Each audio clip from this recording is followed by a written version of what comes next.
Welcome to part 2 of the Maxtor hard drive video.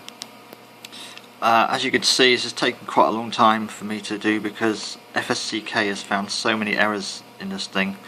They just scroll up the screen, tons and tons and tons of them. Anyway, this is a really old hard drive, and in a second what I'm going to do is going to pop the lid off the thing and you can see how many platters it's got and see it working. Please note that Maxtor say it gives total customer satisfaction, and I'm wondering if it's still under guarantee. The manufacture date being probably the 16th of December 1996. This is a very old hard drive. I'm amazed that it works at all. So I'm going to do something really stupid. I'm going to take the lid off. Notice I've already taken the screws out of it. Most things around here have got the screws taken out anyway because I'm always messing around with things. And eventually I lose the screws. Better off without them anyway, aren't you really? Yeah. This should come off quite easily because I've already removed the seal. The warranty is definitely void.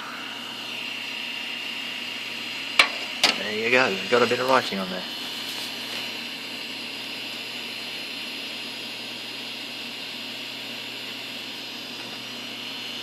Not sure what it says.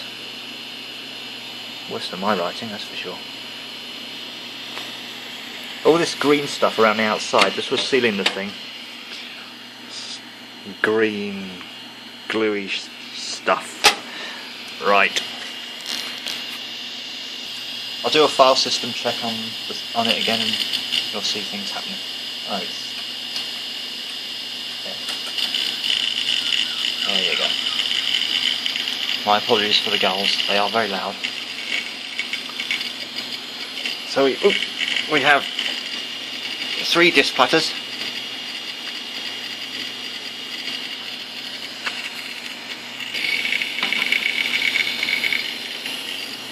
Trying to get to focus on that little chip. Yeah, there you go. VGC 193. Don't know what it is. Made in 1996 by the looks of it. My guess is that since it's so small it isn't the main controller, but it's possibly some kind of servo controller, driver rather, and that the main board is underneath somewhere. Well, of course it is. What do I think it's plugged into, for goodness sake? Excuse me for being a dumbass, as usual. So at this point that usually I'd get a permanent marker out and start writing on the thing whilst it's going round, but that's a very silly thing to do, as well as being dangerous. So I'm not going to do it this time. Whoa. No, I did that instead. Sorry about that. That was loud, wasn't it? I was putting the lid back on it and I dropped it on it.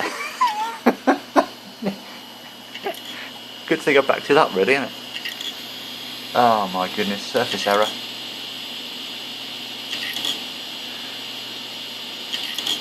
Told you I was stupid, didn't I? It doesn't like it. I'm sorry, hard drive. Oh no, I've broken it. Link is too slow to respond. Please be patient. Forcing a hard reset. EH complete.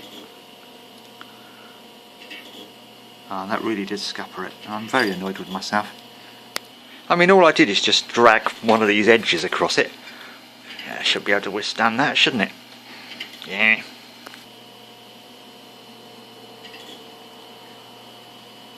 The link is being soft resetted again. By the way, in the first part of this video I referenced a computer called Idoru. That is this computer. All of my computers are named after, well, silly things. Sunsets and books that I've read. That kind of thing. Nah, I think it's given up.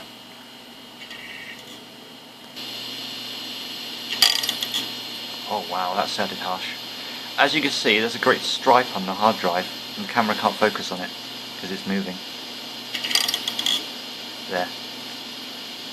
That stripe was due to me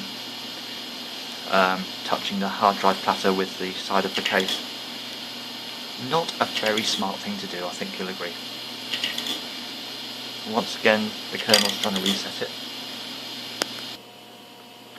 At the top it says, there's an error that says exception emask such and such and such action 0x6 frozen. When it output that, the hard drive read head made a great poinging noise and kind of scudded back to the start very quickly. Yep, it's had it.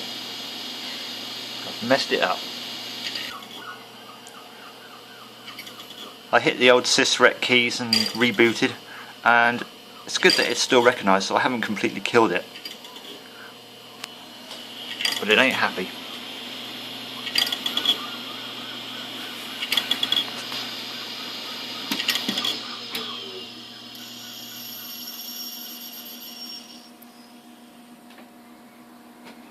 Okay, spin up.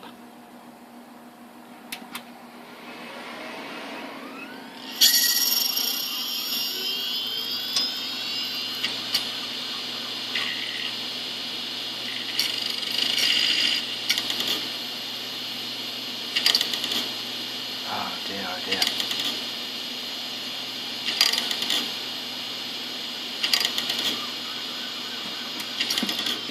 I think that's all, folks.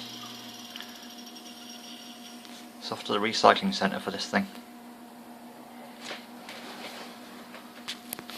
I'm really annoyed with myself, as usual.